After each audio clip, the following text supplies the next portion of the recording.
Salut à tous.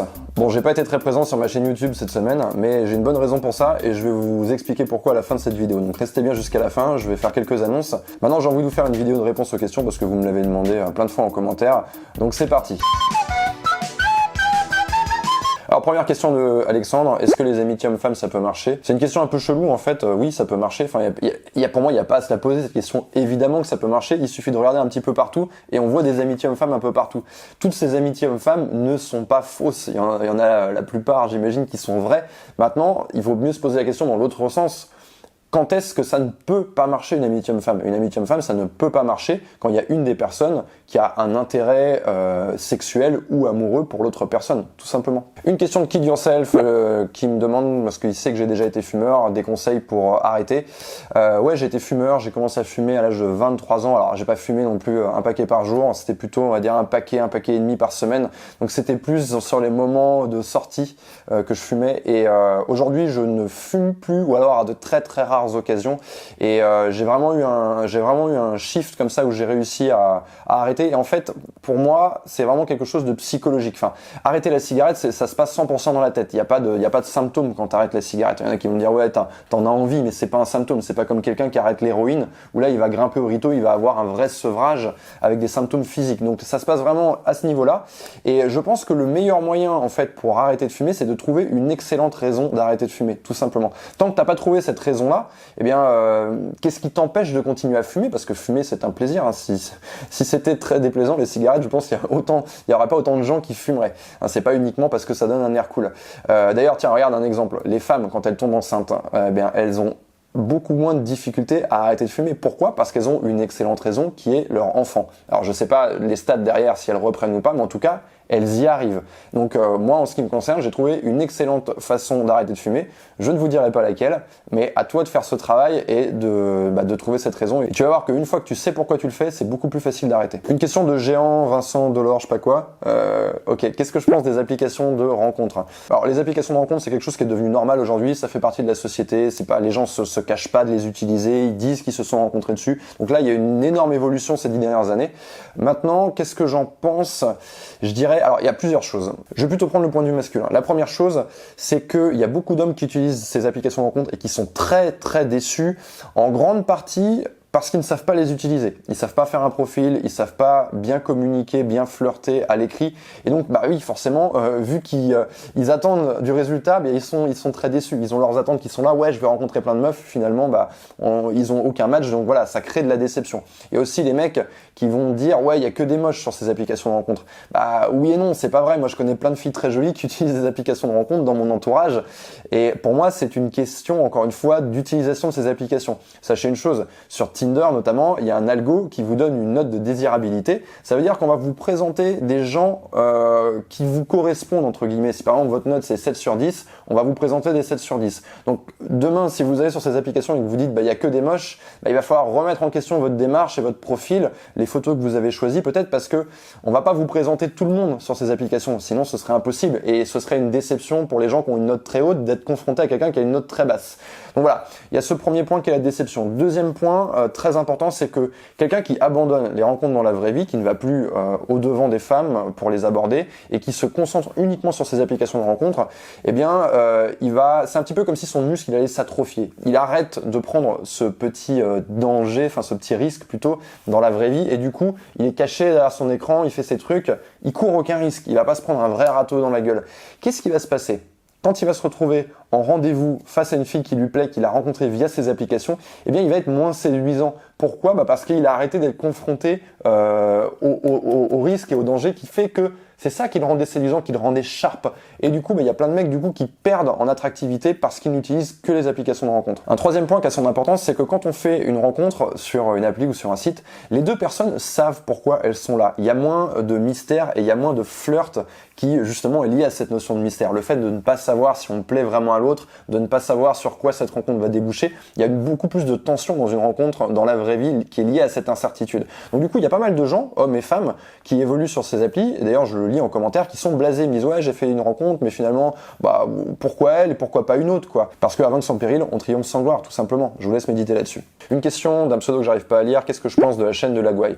Je pense que c'est un type qui a une approche totalement différente de la mienne, très basée sur la reproduction. Tu vas rencontrer des meufs, tu vas baiser, tu vas baiser, tu vas baiser. Enfin, c'est un truc qu'on retrouve. Enfin, j'ai pas regardé toutes les vidéos. Hein. J'en ai regardé peut-être 4, 5, 6 forcément puisque c'était plus ou moins dans mon champ d'activité. Donc j'étais quand même bien obligé de regarder ce qui se faisait autour de moi. Mais c'est un truc que j'ai beaucoup entendu, vraiment dans la recherche. Comment je vais faire pour transmettre mes gènes dans la technique.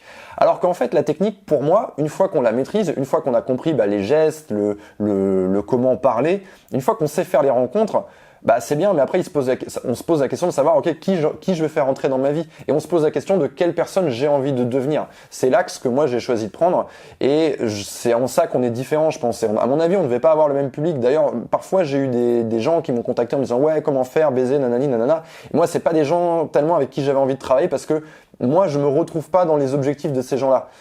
C'est pas tellement le discours que j'ai envie de tenir. Donc, je choisissais aussi quelque part mes clients, et je trouve que c'est bien d'avoir différentes personnalités qui traitaient d'un même sujet, mais avec des approches différentes. Comme ça, chacun peut s'y retrouver.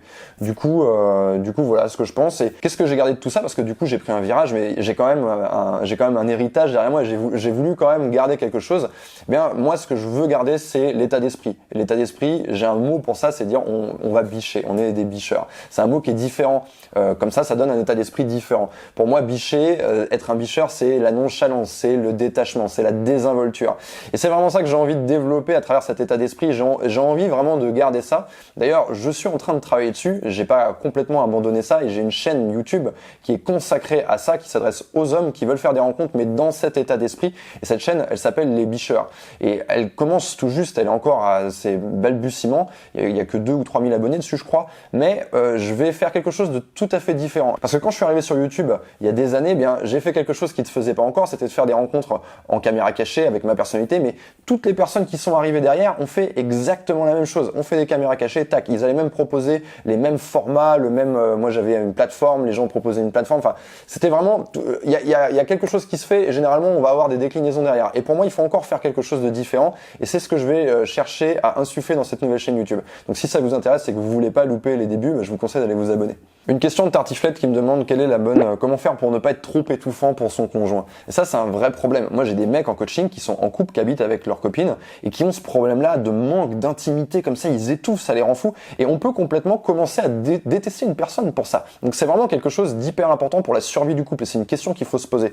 Donc là, je m'adresse à toi, Tartiflette, j'imagine que t'es une femme, mais fais-toi rare, enfin, essaye de dissocier ton compagnon. En fait, il y a des couples, tout simplement, on les voit tout le temps collés ensemble, comme des siamois, c'est-à-dire qu'ils sont indissociables. À chaque fois qu'il se passe un truc, les deux sont là, anniversaire, les deux sont là, une crémaillère, les deux sont là, ils vont faire du sport à deux. Quitte la maison, laisse de la place à l'autre et vis ta vie tout simplement. Continue à cultiver ce que tu cultivais très certainement déjà avant d'avoir rencontré ton partenaire. C'est-à-dire qu'avant de le rencontrer, tu avais une vie, tu avais des amis, tu avais des activités, tu allais faire tout un tas de choses sans lui puisqu'il n'existait pas encore à tes yeux. Et bien ce qu'il faut que tu fasses tout simplement, c'est de continuer à faire toutes ces choses-là. Tu vas avoir des moments avec lui, mais tu vas aussi avoir des moments sans lui. Et les deux sont très importants. Si tu ne fais que des moments avec lui, effectivement, il va manquer d'intimité, il va avoir besoin de ce moment où il est seul, parce que quand on n'est pas seul, on n'éprouve pas l'envie de retrouver sa compagne. Donc ça, c'est très important. Continue à vivre ta vie. Voilà, c'est la fin des questions. Maintenant, je vais vous parler un petit peu de la raison de mon absence sur YouTube cette semaine. Il s'est passé plusieurs choses. Première chose, donc, je me suis occupé de la chaîne des bicheurs dont j'ai parlé tout à l'heure. J'ai aussi créé une nouvelle chaîne qui concerne les femmes, qui s'appelle L'Homme Expliqué. Parce que je pense finalement, et je tiens ça aussi de vos commentaires, que c'est bien d'avoir une chaîne YouTube qui traite d'une thématique. Donc comment ça va se passer à partir d'aujourd'hui? Sur cette chaîne YouTube, sur ma chaîne YouTube, je vais parler du développement personnel, aussi bien pour les hommes que pour les femmes, de la séduction, mais aussi bien pour les hommes que pour les femmes, du couple, etc. Mais toujours dans une mixité. Maintenant, pour ce qui est des rencontres pour les hommes, c'est sur la chaîne Les Bicheurs. Et pour ce qui est de mieux comprendre les mecs et de s'améliorer en tant que femme sur l'aspect séduction, c'est sur la chaîne L'Homme Expliqué. Donc voilà, maintenant je vais vraiment ventiler mes vidéos sur ces trois chaînes. Et maintenant, deuxième nouvelle, c'est ma masterclass. J'ai bossé toute la semaine dessus. Ma masterclass, en fait, c'est un événement qui a eu lieu c'était fin mars, non c'était début avril, c'était une formation en fait qui a duré une journée où j'ai eu une dizaine de participants et on a travaillé sur comment devenir plus charismatique. C'est un travail qui s'est fait dans la pratique, hein. C'est pas un cours qu'on a dispensé. Je dis on parce que je l'ai co-animé avec Mathieu Soriano. Et c'est vraiment, c'est quelque chose qu'on va travailler de manière physique. On va faire des exercices, on va avoir un feedback. Et cette masterclass, on en a fait une formation vidéo. Alors c'est une journée qui durait, je sais pas, 8 ou 9 heures.